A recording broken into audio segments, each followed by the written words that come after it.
All righty, here we go. Welcome to Talk Back. That's John King. Good morning, John. Hey, good morning, Peter. And joining us in studio, big debate tonight.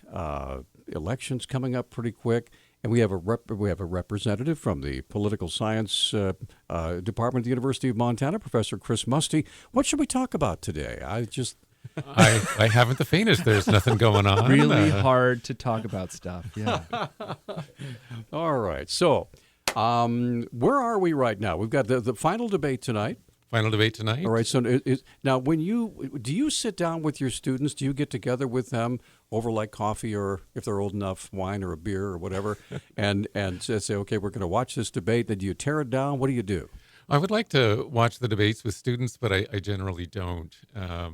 I try to sort of stay focused while I'm watching the debates. Okay. And in fact, are you a note taker? I'm a note taker, but this year I'm more of a mental note taker, and I'm afraid I'm also occasionally a leave the room because I can't stand it debate watcher. Really? Is this unprecedented for you? No, I generally don't like to watch debates. I generally like to read transcripts later and then watch them, because the visual cues that you get from debate are often very different from what the candidates are saying. So That's an interesting tactic for it. it is. Do you feel like you lose something when you read it? And then, especially with really passionate speakers, right? You can lose a lot of nuance in text, right? You can. So that's why you need to read the transcript later and then watch it and see, and then you get sort of more into the emotion of it, the, connection that the speakers are making to the audience. But by that point, you have a better idea of what the substance is, having read the transcript. So you can sort of enter into it and get that emotional hit with a little bit of more information backing. I would imagine that Hillary Clinton comes across much better in the written word than Donald Trump does. To Trump, I think he, just watching the debates, he appeals much more to emotion. He's very emotional when he makes his delivery. He's got a lot of pauses, and he emphasizes things. He just reaches out and grabs you by the heartstrings. Pretty much, yeah. Not any other part of your body, just by the heartstrings. Well, but I think, both candidates have, I wouldn't call them necessarily really great sound bites, but they're both articulate in their own way. So if you read the transcript, you sort of get into the rhythm of how the candidate is speaking, and then, you don't get the gestures, the hand gestures, and, Trump is much better at gestures and facial expressions than Clinton is. And so you get a lot more of that flavor with Trump. By the way, articulate in your own way might be the best backhanded compliment I've ever heard. I'm going to have to use that one more often. Well, I think it's true when you watch these debates. Hillary comes across as very stilted and very sort of controlled and very, very cautious, and then Donald comes across as, as you said, John, going for the heartstrings or wherever. And, or as a friend of mine used to say, "Powder River, let her buck." Right. Right. Exactly. and so you're watching these two very different modes of communication, and I'm not a communication scholar. Right. But these are just totally different ways of communicating with an audience. So the first two debates, did you see a clear winner, or was there one on the one and one on the other, or Hillary, Trump, what? I thought Trump did really well the first half of the first debate, and then he just sort of went downhill, and I thought Clinton was on the defensive the first half of the first debate, and then she really sort of hit her stride. She got more of her policy positions out there and was able to criticize Donald more directly. The second debate, that was just kind of a mess. Town hall formats are pretty anarchic, and that's sort of the point, to see how the candidates are going to react to what's going on in the moment. I think most people agree that was to a large extent not a victory for either candidate, but maybe Trump undermined his own candidacy more deeply on the second debate. That was the only debate, and I've watched lots of debates, and I've laughed at a few, usually unintentional, but the whole "you'd be in jail" line from the second debate was the only time I've laughed out loud at a debate ever. Yeah. And I bet you a lot of them, you walk away from one of these things, and unless there's some emotional, whether it's a laugh or a cry, right, or you get upset, you don't remember much of these debates. Yeah. I think that particular moment in that debate is one of those things that will linger through the rest of the election. Most of the other stuff that was talked about will be forgotten. Right. And that's one of the functions of debates, is that we often tend to distill them into a single soundbite. Ronald Reagan in 1980 turning to Jimmy Carter and saying, "There you go again." Right. And Or what was his famous line with Mondale? I'm not going to make an issue of my opponent's lack of age and inexperience. Youth and inexperience. Youth and inexperience. Trust me, Peter knows this one by heart. Even Mondale broke up on that. Oh, one. That was a huge win on his part. But I think the thing about the Trump quote that John referenced about Hillary being in jail, it raised all, could have been seen as funny, but in the context, I think, primarily we have to interpret that as... It was a dark moment. It's a dark moment, and it's a threat, a legal threat to use the office of the president. And so I think that, for political scientists and legal scholars, that's a place you don't go in a public debate if you're a serious presidential candidate. So now let me ask you this: for many Americans, there's actually even more clear signs after these Podesta emails have come out, right, of resisting authority, of covering up, of hiding, of obfuscation, collusion. And I mean, going so far as that the president even used a pseudonym when he was sending emails to Hillary Clinton on her private server, which he said he never knew about. Mm-hmm. I mean, there's so much that's going on that they didn't want us to find out about. It's really hard not to sympathize with a comment like that from Trump for some of us. Right. And a lot of us feel like maybe this country isn't really in our control. I mean, and now Trump's even going further. He's saying the whole election's rigged, that the system is corrupt. I mean, yeah. And sadly, the actions of many of the politicians on both sides seem to indicate that he might be right. Well, I would say if we put this into historical context, whenever the inner workings of government are revealed, it's really It's messy. Can be disturbing, extremely messy. It's people have compared it to sausage making. My guess is it's a lot worse than sausage making from what we see. It's like before what happens when they make the sausage, when they butcher the cattle, it's a mess. Right. And it's so like if you just... ISIS making sausage. That's how bad please. But if you go back, through the sort of history of scandals, both parties, and what tends to happen in scandals is there's some release of information and then there's some investigation, whether by Congress or of Congress by someone else or by a special prosecutor. The information that comes out really makes the policymaking process look ugly. And so I think that's what we're seeing right now is these WikiLeaks are really sort of revealing what the, probably fairly normal policymaking process is like. And so if we, go back to the 86 Iran-Contra scandal and we open the books on that, it looks, really horrendous. So that's one of the reasons why governments, try to keep records secret, but there's always this pressure, including from the news media, to open things up and to try to be more transparent. But there's always this assumption, I think, from us on the outside that, it's secret to us, right? But the higher levels of government, they are checks and balances there to check on these things. Right.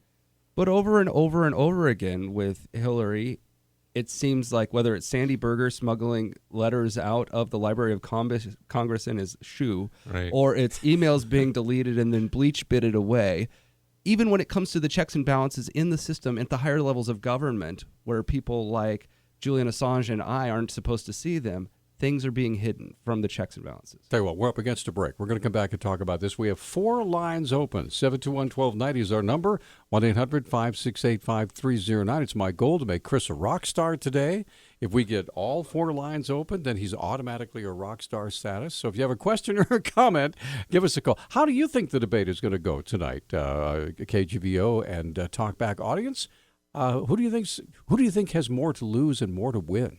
721-1290. We'll be right back. And we are back on Talkback. 721-1290 is our number. Chris Muste joining us, political science professor, University of Montana. And we have folks on the phone already. So, Sue, good morning. You're on Talkback. Hi. Good morning. Well, my big concern, I have a friend. Actually, I think he's been on your show before, Dr. Fluke. And I was talking with his wife, is my husband's assistant, and they like to watch the debate, and they have a son who's in the 5th grade, and he really enjoys watching with them because he's engaged. He's an engaged kid. And cool.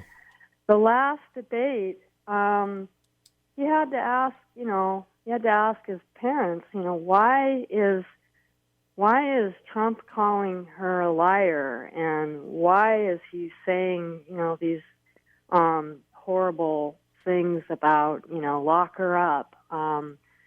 And she said that they weren't going to watch the debate tonight because they just thought that it had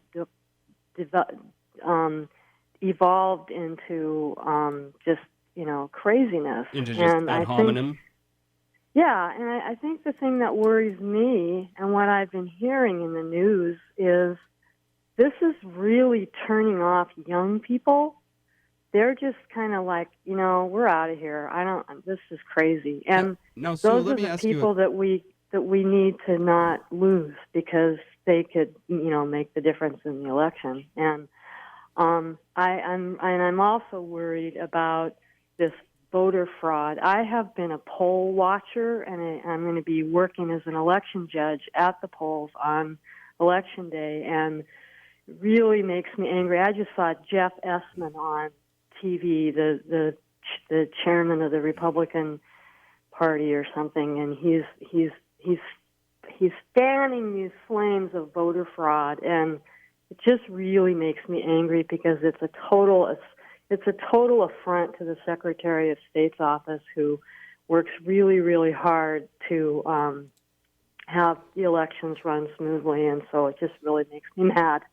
So, real quick, on the accusations that someone is a liar or that someone has committed criminal behavior activity, of course, Hillary has also called Donald Trump those things.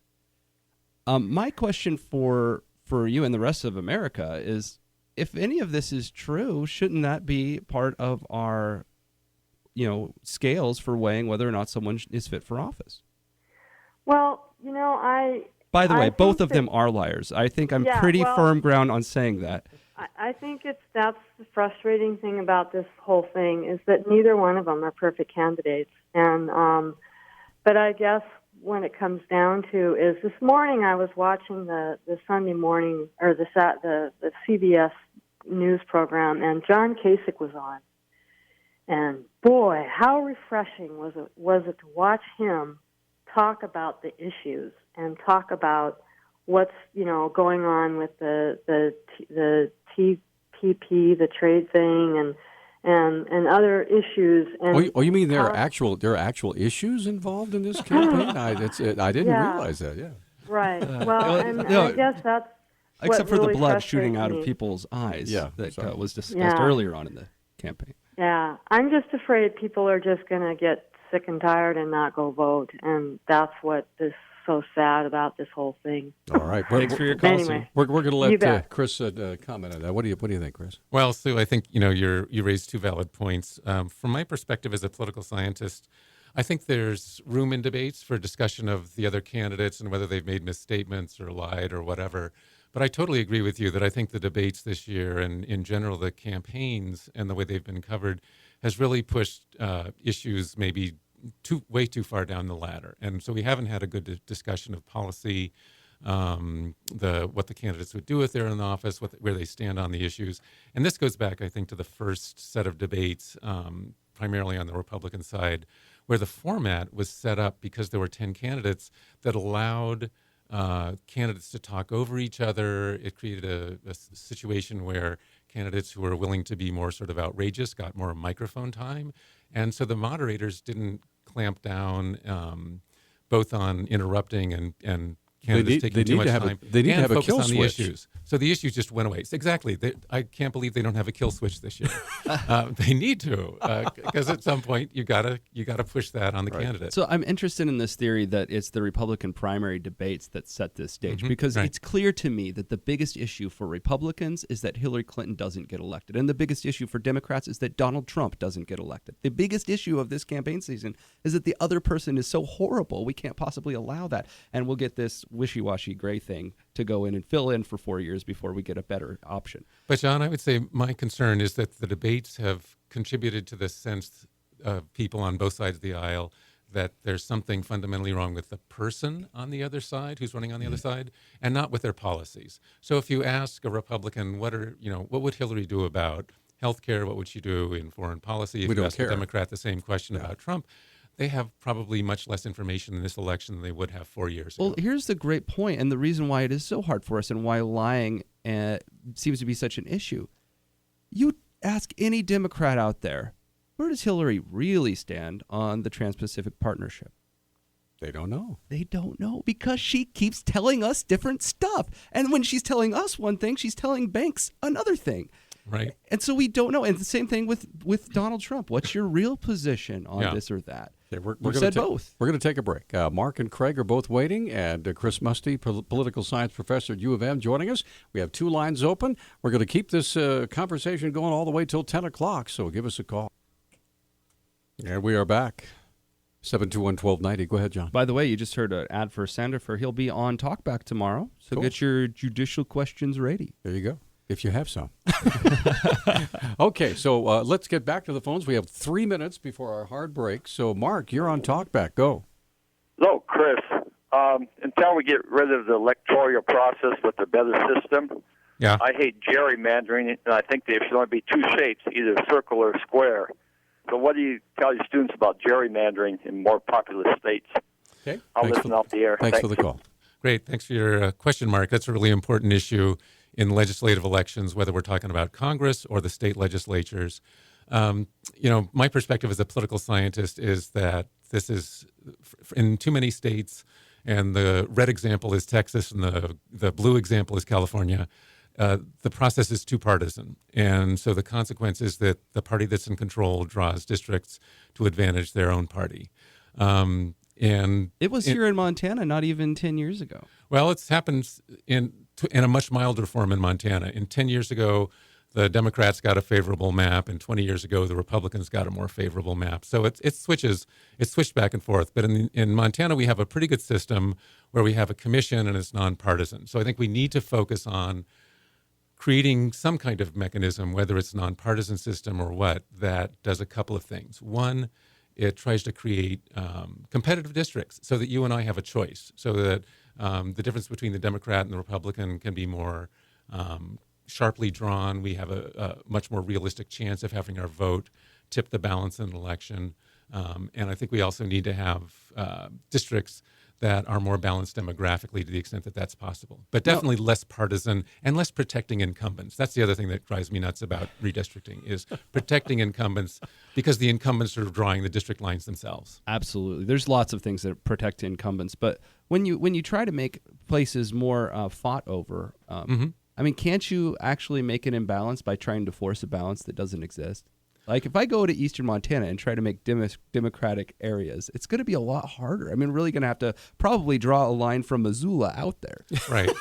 But if we think about this more broadly than just in partisan terms, like in eastern Montana, you might want to have a district that is not just ranch land, but that includes a small town or several small towns in a city. So you might want to get a urban-rural balance in a district. So it's not just sort of having districts that are totally one-way partisan, but in other places where it's not possible to have a competitive district between the two parties, you might want to have a district that has a mix of different people. So the representatives, so you don't end up with one representative, say from Billings, who's totally focused on urban issues, whether or not that person is a Republican or Democrat, and then another person from the same party living, representing a district 20 miles away who's only concerned with rural issues.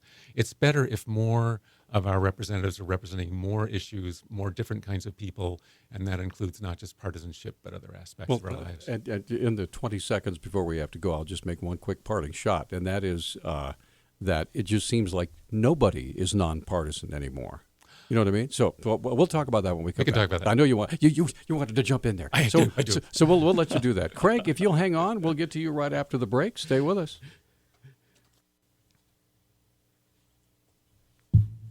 Okay, we are back, and John and Chris have been busy solving the problems of the world during the break. So, well, I've actually been busy polishing Craig's patient award. Oh, there you go. Because he deserves it after waiting through the top of the hour break. Absolutely. Craig, thanks for waiting, sir. You are up. Go.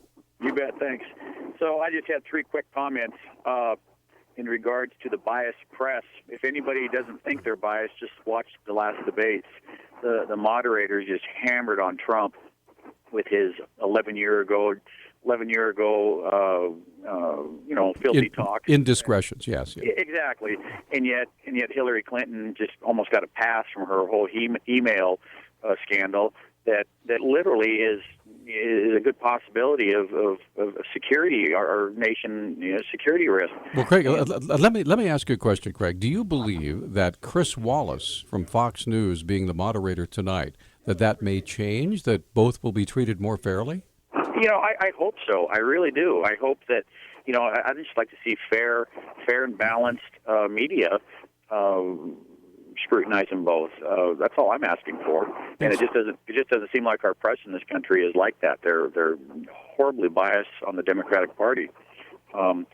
Second of all, my other quick second point is I couldn't help but to watch a old 1984 debate between Ronald Reagan and Walter Mondale, and it was impressive how courteous, respectful. I mean, they obviously differed on political views, but they were so cordial to one another, and they actually talked about different methods or different political views on fixing problems in this country. It was just very refreshing, something our debaters tonight need to work on.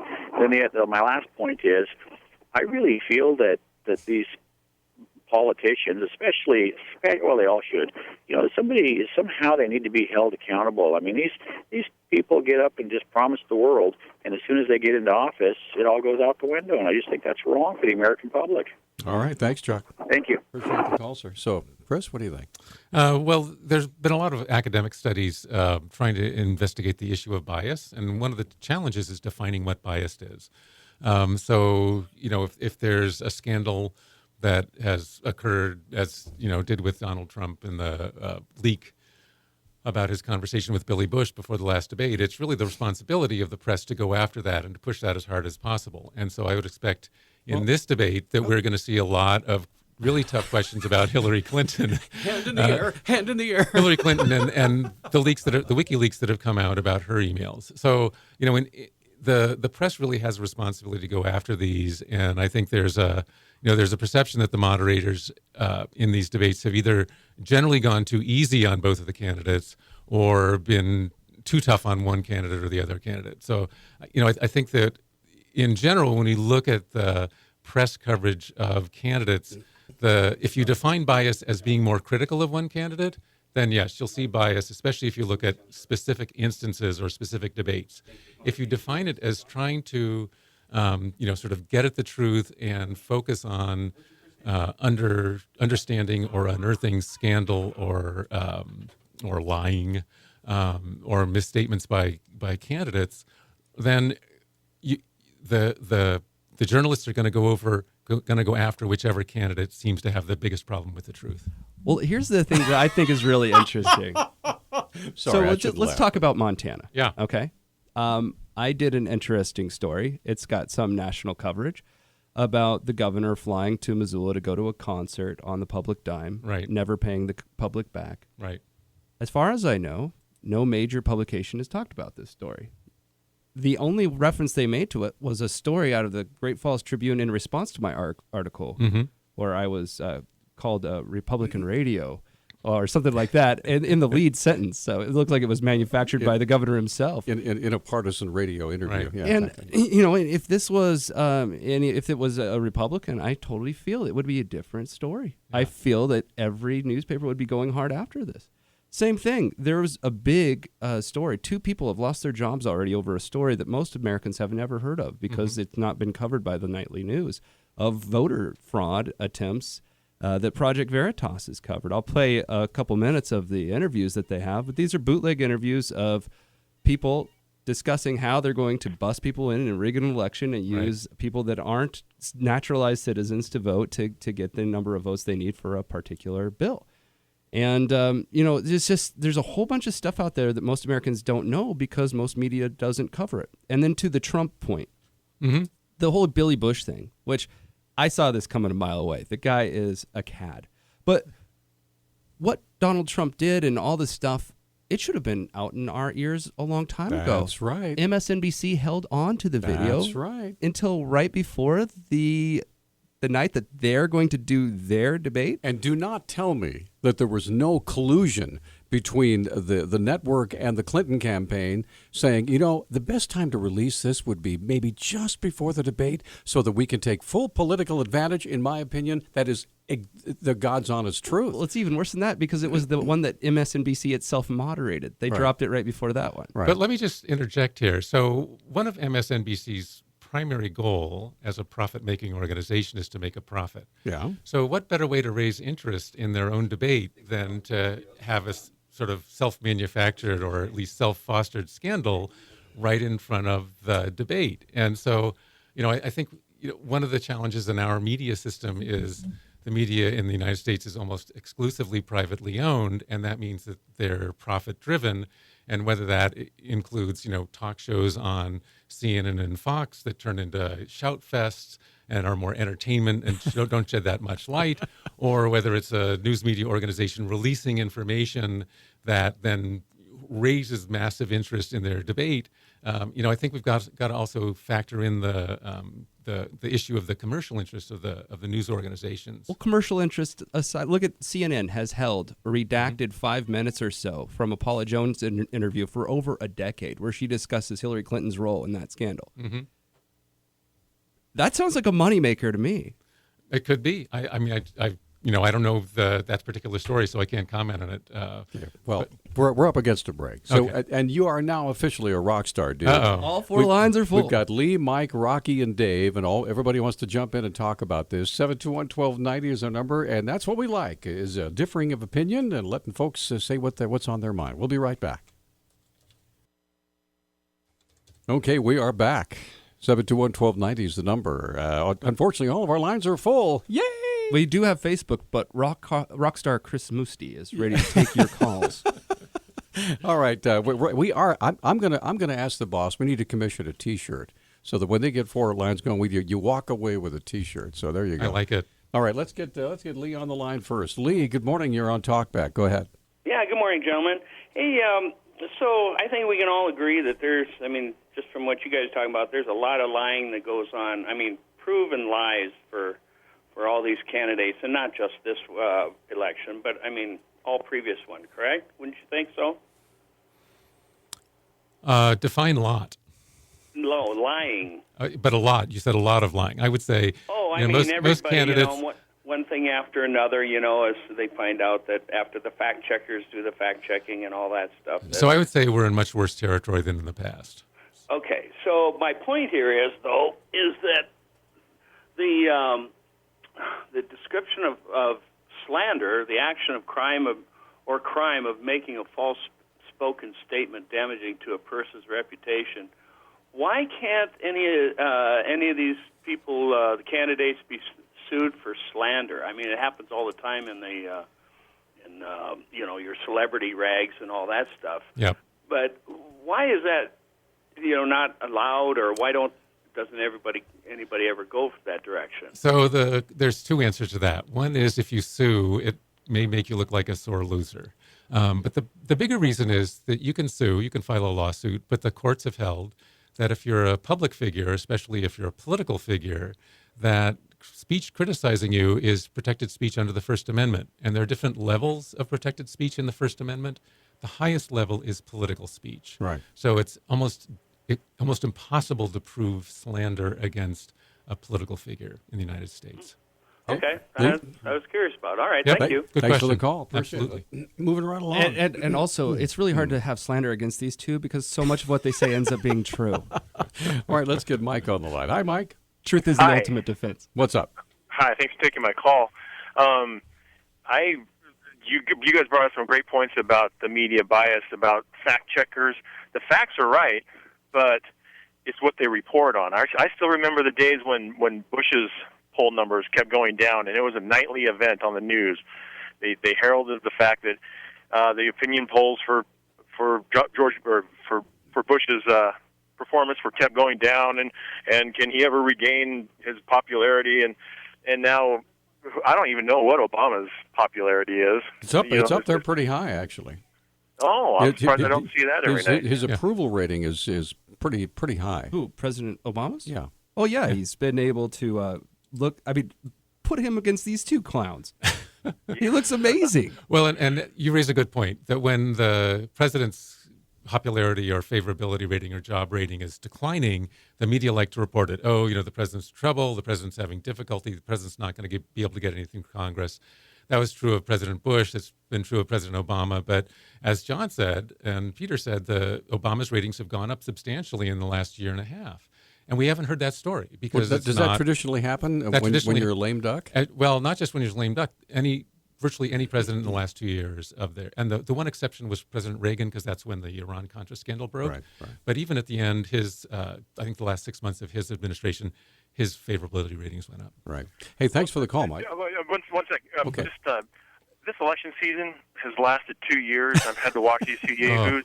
Is that a good thing or a bad thing? Or I'd like to know what your guest opinion on the election season. Thanks, Mike. Interesting question. Way too long. It's not shedding any more light on what the candidates believe, what they would do, what their real qualifications are. I'm not advocating we go to the British system where it takes about 5 weeks to run an entire national election. Wow. But I think we need to rethink how early we start the debates and how early we start the primaries, and maybe try to constrain our excitement in the political season to 10 months. I would think 5 weeks would be like the Forrest Gump election. You never know what you're going to get. Exactly. That's one of the benefits of the time is that hopefully things come out. But as we've seen, and with October surprises and all the October strangeness we're having this year, right. A lot of the information that comes out at the end, it's going to come out at the end, and it's going to be really hard to digest and understand what's going on. It comes out the wrong end, too. Yep. All right, so we're Thank you for that. All right, thank you. Anytime. I'm here all week. Try the veal. And don't forget to tip your waitress. Okay, we have two lines open. 721-1290 is our number. Let's get Rocky on the line. Hi, Rocky. Good morning. How you doing? Good. What's up? Hey, I wanted to talk about the WikiLeaks. I'm really thankful that there is somebody actually putting stuff out there that the mainstream media absolutely will not do. They're not going to cover any scandal against Hillary unless they're forced to, and then they try to pretend like they're not real and that they were just doctored documents and doctored emails and things like that. You might say it's an inconvenient truth, right? Right. So I'll say right up front, I am a Trump supporter, and I think you guys ought to do a really cool show called Predictions. And I think if you did, your phones would light up like a Christmas tree about the difference between if Hillary wins and if Trump wins, what's going to happen to America. If you did a show like that, I believe it would be phenomenal. I'll be one of the first callers, by the way. Well. And I think that I wanted to say that the mainstream media, and especially the Republicans that are in Washington, they're not afraid he'll lose. They're actually afraid he'll win. Right. Because if he wins, their gravy train is going to end. And I wanted to say something to the guys that are like 18 to 35 years old that are going to college and figuring they're going to have a great job when they get out.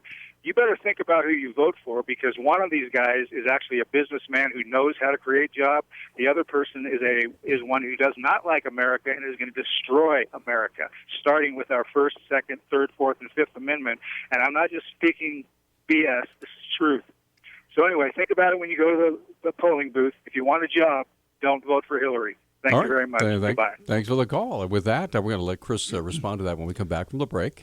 Dave and Tony, we have two lines open. 721-1290. We're rocking here on Talkback. You sure you don't want... Okay, we are back on Talkback. Some of the best stuff happens while you guys are gone. 721-1290. Okay, now, Rocky just had some comments a few minutes ago. Go ahead. So thanks, Rocky, for your question. I'll address the first point that you made about the WikiLeaks. I think it's, one of the problems in this election is that so much stuff is coming out from these private conversations, and not that it's bad to have these private conversations to some extent, but it's really dominated the news cycle. And so I think, there's the question in the WikiLeaks about, why are these coming out that only have to do with one of the candidates? What is the information that's coming out on the other side against the other candidate?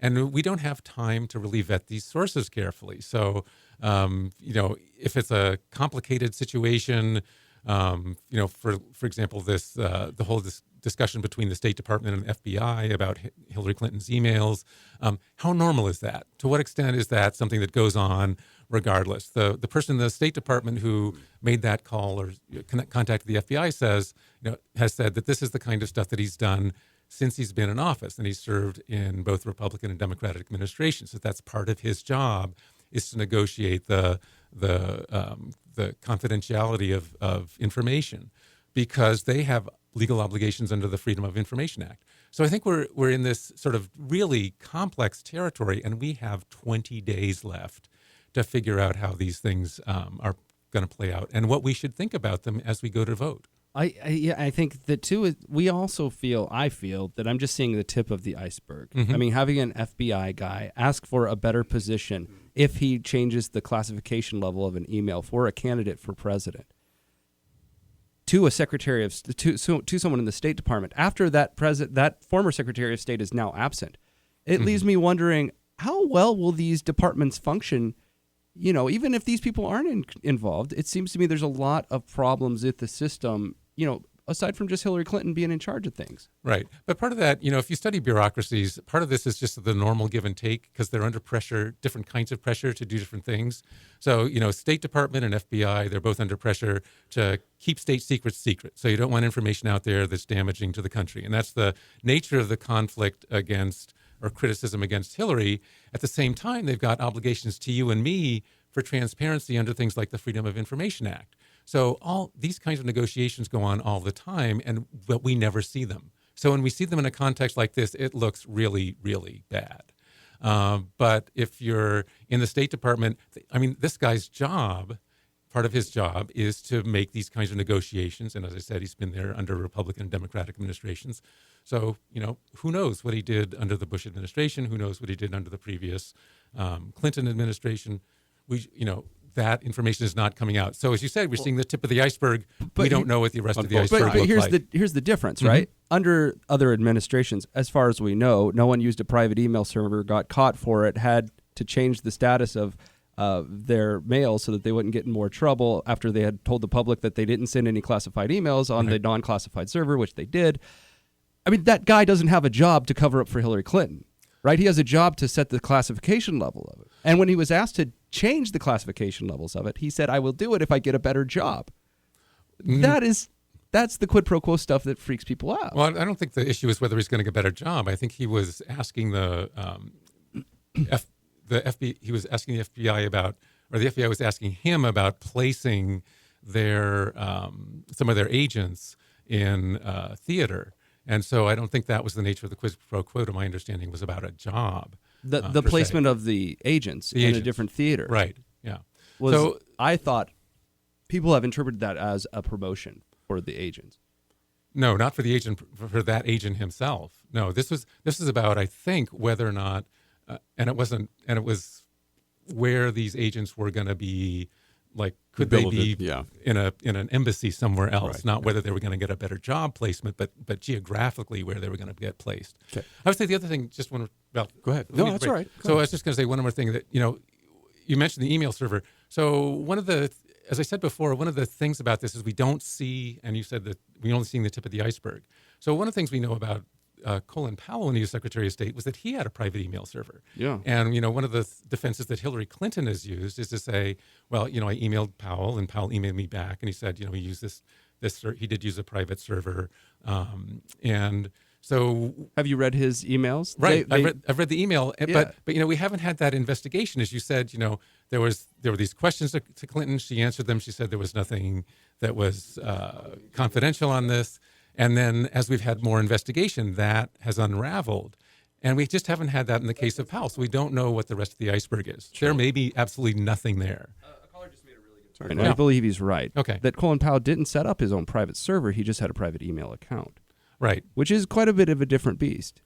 To some extent it is. But if you are not tech savvy, you may not know that. And, you know, Hillary Clinton is tech savvy.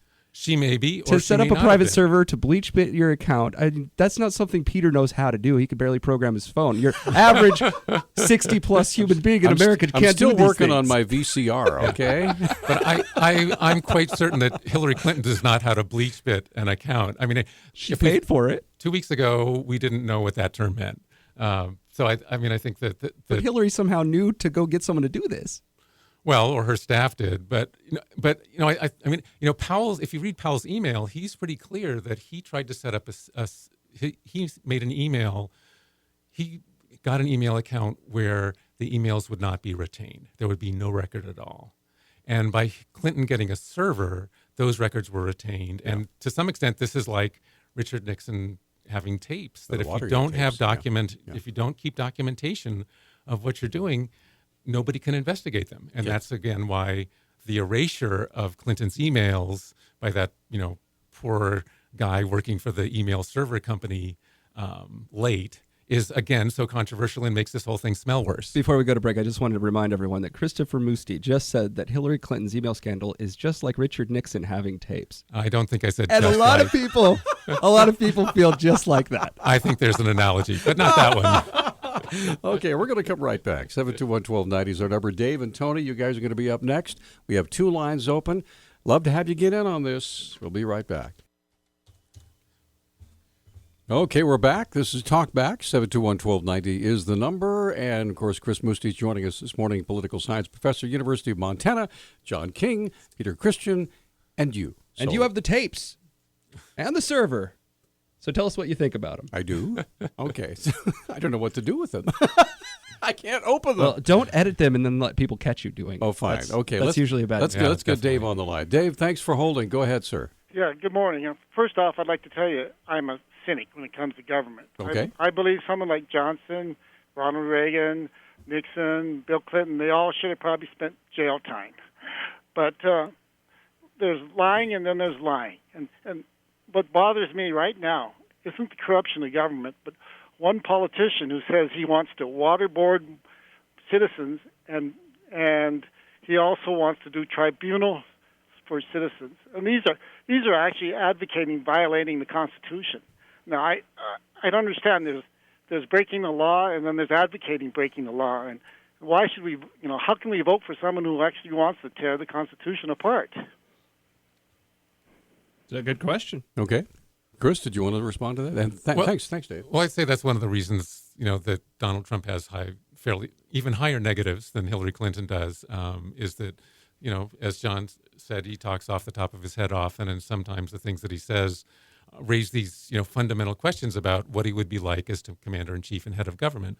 Having said that, candidates who don't talk like that have sometimes engaged in those kinds of activities while they've been president. And there are systemic checks that we have in our system. And as long as those are functioning, as long as the courts enforce civil rights, as long as individuals have the right to counsel, as long as we have transparency, at least about those kinds of processes, then I think we have a much better chance of avoiding things like torture or waterboarding, things of that nature, and illegal behavior by our government. But I think that is, one of the sources of people's cynicism about government is that different administrations under different parties have engaged in patterns of lying, patterns of systematic misbehavior. I think Dave is a good representative of what Americans expected America would be like when they set up this Constitution. Mm-hmm. We're supposed to be cynical of our government. Well, maybe we're supposed to be skeptical, but not totally cynical about what happens in our government. So, the checks and balances are designed to create a situation where it's really difficult to use the power of government to do something like torture to violate our fundamental Constitution. And sometimes that works really well. And over time, there have been a lot of examples where it hasn't. By the way, we're talking about this of what Trump has said to the public. He wasn't cagey about it. But in the emails, Hillary Clinton asked if they might be able to drone Julian Assange. Right. Just outright murder the guy. That's what droning is when we're talking and this is in her role as a Secretary of State with the ability to pull the trigger, right? And so, either of these cats, it seems to me, are walking on the dark side of what's possible in the role of the presidential. And anyway, let's go to callers. It seems to me that both of them, given, if you will, the finger on this, not just the finger on the nuclear trigger, but the finger on the trigger of power in the world, you have to wonder about both of them. Yeah. So anyway, let's move along. Tony, you're on Talkback. Thanks for holding, sir. Go ahead. Hey, you bet. Is John there, or is he taking the call? I'm here. I'm back. He's right there. Okay, good. Hey, just want to let you know, and this goes back to when you guys were talking about the media bias and all of that. Yes, sir. Okay. One of the things I really enjoy about your show is listening to John's debate skills. I believe that I've heard that he has experience in college or something. He's been on debate teams or whatever. He's a teacher, yeah. Okay. I listen to your show quite a bit, and I usually am able to just sit back, and when I hear somebody say something, whether it's a guest on your show or a caller or something, I just sit back and I go, come on, John, don't let him get away with that. Come on, John. And he almost always comes through. And I think sometimes, you guys are on time crunches with breaks and such, but here's where I'm headed with this. It was right before a break, and you were talking about the media bias and how they choose to use scandals and stuff and release them right before a network will have a debate. Sure. Okay, and your guest said, well, yeah, but they're running a profit, and he used the example. He said, well, they're doing that because they're making a profit, and I was, come on, John, because the point was, and John nailed it. Okay, the point is that the networks have scandals on both sides from which to choose. And come on, John, and he did. And I heard him say something about, yeah, but what about this Paula Jones tape and whatever? By the way, I was wrong on the name. So it's actually, I believe, I gave Juanita it to you. Broderick, Is it Juanita Broderick? Juanita Broderick. And yeah. the interview okay. has been held by CNN, I believe, Mm-hmm. for years. Okay, but that doesn't change my point at all. Whether the point was still made by you. In other words, you countered your guest's point in that, yeah, but they're making a profit and they listen. And you say, well, hang on a second. They have a pool of scandals to choose from, and their bias goes towards the ones that they choose. Definitely seem to be more toward the Democrat, to benefit the Democrat. And right away, your guest used debate tactic 101 on you, John, and he got away with it. And I don't know if it's because you just went to break, but here's what he did, and I've had this used on me before. He said, well, I don't know anything about that, so I can't comment on it. And I thought, no! And then you went right to break, and I said, come on, don't let him get away with it. And I'll give you a perfect example of what I'm talking about. Honestly, when I'm doing it, if someone doesn't know about something, I'm not going to hound them about it. Frankly, if someone pleads ignorance in a debate, the other side wins. Typically. Okay, I understand, but the thing is that they do this all the time. I was discussing Kosovo during the Clinton administration with a friend of mine, and we were comparing the media bias and the coverage of the war in Kosovo, Slobodan Milosevic and all of that. Anybody who's old enough to remember and was paying attention, and how Clinton bombed the aspirin factory the night before the Monica Lewinsky thing was all over the news, okay? Right. And so, anyway, I'm talking to him. He's talking about the Iraq War and should we invade? And, I have my feelings about that and should we, shouldn't. But the point was the same, is that I was talking about, but what about during the Clinton administration and the war in Kosovo? And his eyes glazed over, and he said, well, I don't know. And he's an avid NPR listener, and he gets all of his information from NPR. That's the only place he gets his news from. And he looks at me and he goes, well, I don't know anything about the war in Kosovo, so I can't comment on that. And I about jumped out of my skin because it was, number one, a tactic he had used on me before. Well, I don't know anything about that. And what it does is it deflects and neutralizes, like they reach right into your own quiver and pull your arrow out and toss it aside and say, you can't use that on me because I don't know. Ignorance, it's no excuse. Well, hey, okay, so I just wanted to comment on that. Thanks for your compliments and your call. I would like to say, Thanks, I really am not necessarily debating with Chris or any other guest. You'll notice that most of my statements are either jokes or questions. It's kind of the Socratic method of drawing something out. It's different than a polemic that you would do in a debate style kind of engagement. It's not really what I used to do. But yeah, I think they're valid questions. And Tony, this is Professor Muste. I can say, I appreciate your comment. Frankly, it was, not at all a debate strategy on my part. I simply did not know what John was referring to. And as John said, he referenced Paula Jones when, in fact, the tape was about Anita Broderick. So we're going to come right back. Even John was wrong. DJ. It happens regularly. There's a first time for everything. DJ and Katie are both waiting. We have two lines open. And believe it or not, folks, only about 18 minutes left in the show. So if you want to get your comment in, now's the time.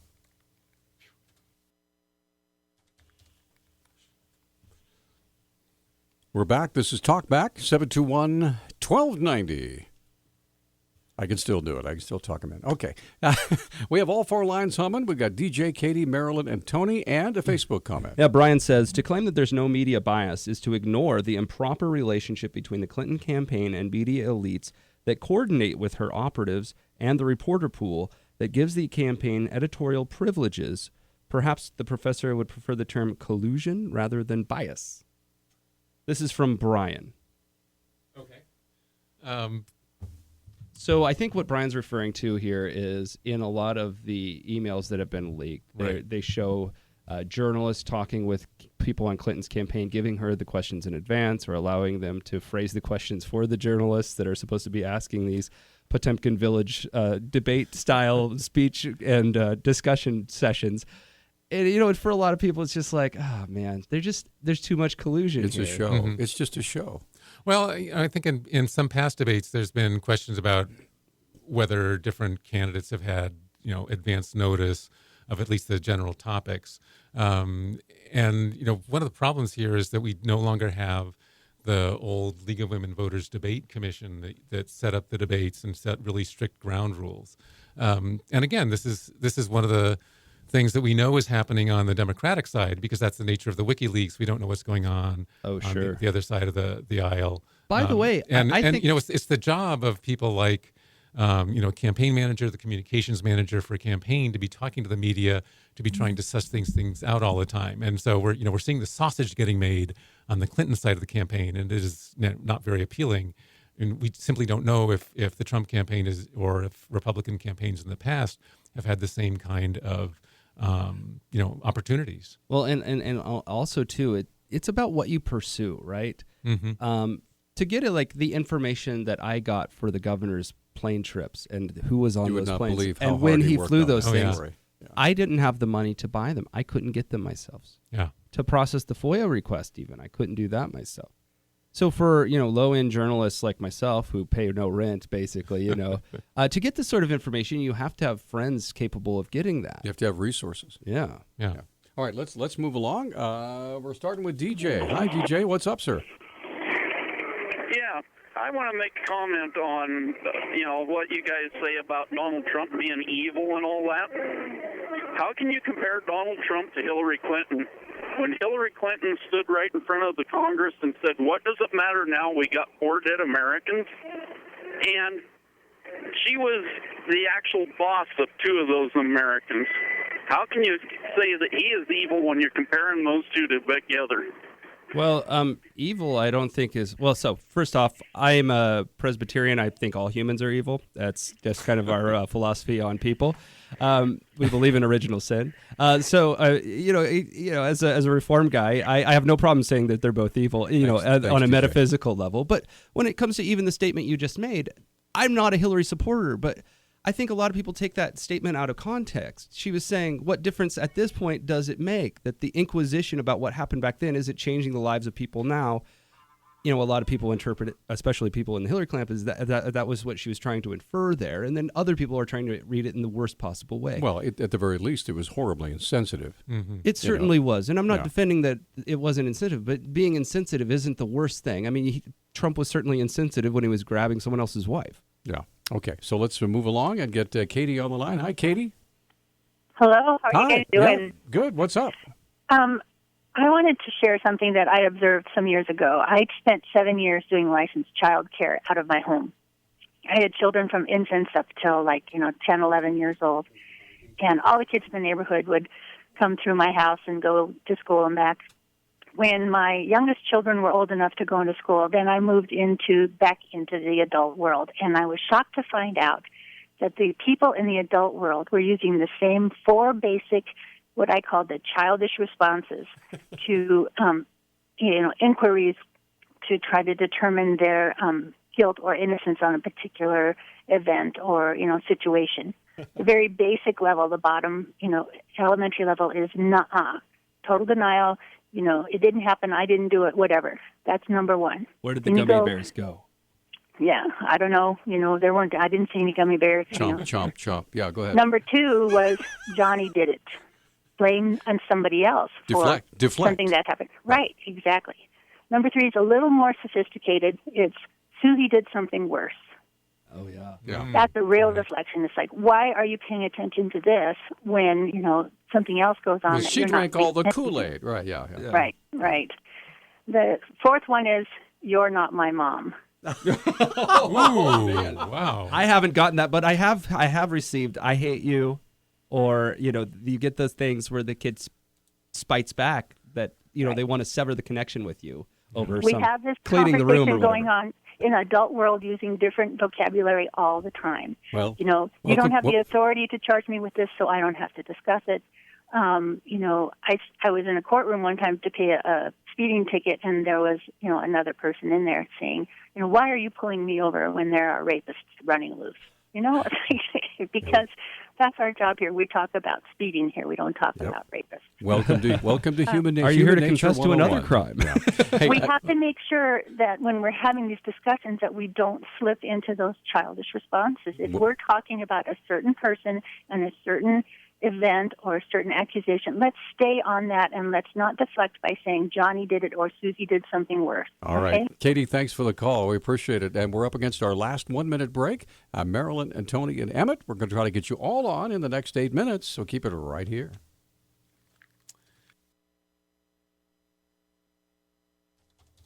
Hey, we're back. 721-1290 is the number, and 1-800-568-5309. John King's over there. I'm Peter Christian, Chris Muste, political science professor, University of Montana, joining us. We have exactly 7 minutes. So let's get right back to the phone and say good morning to Marilyn. Hi. Hello. Good morning. Okay. I'm probably going to do one of those 4 things that lady mentioned. Okay, go ahead. We have more. Okay. Okay. The fact that this professor didn't, it just boggles my mind how, he hasn't heard the Paula Jones details. I mean, anybody who wants to know the truth about things does research and learns the truth and finds out the facts. What I was talking about and what Chris didn't know about is rather obscure. I mean, everyone knows who it was about. It was about Jennifer Flowers, and it's not about something anybody knows about. Sorry, what was it? It's Juanita Broaddrick. Juanita Broaddrick. It was about Paula Jones. I'm sorry, but the thing that he said he didn't know about, we talked about it off air, and the rest of the audience didn't get to hear it. So I just want to make sure you're clear about what we were talking about. It was about Juanita Broaddrick and an interview she had about Bill Clinton, and in that interview, she talks about Hillary Clinton's knowledge of the scandal, and she's told reporters that this was part of the interview. But when they aired the interview, they kept it out of the interview, and they haven't let it back in the interview. No one's seen it for over a decade. So the question wasn't not whether I knew about Paula Jones or Juanita Broaddrick, which I do. The question was whether I knew about this 10-minute or whatever portion of this interview with this one organization, which I wasn't familiar with. And as John said, he said Paula Jones when in fact it was about Juanita Broaddrick. So Marilyn, what's your other question? Well, I mean, I guess it all goes back to the media bias. How the people on the left, the Democrats, if it's their guy, they don't want it. Well, I suppose maybe. We all do this, but I mean, I guess I'm one of these purists. I'll find out the dirt on the guys on our side, and I'm picky. Character matters.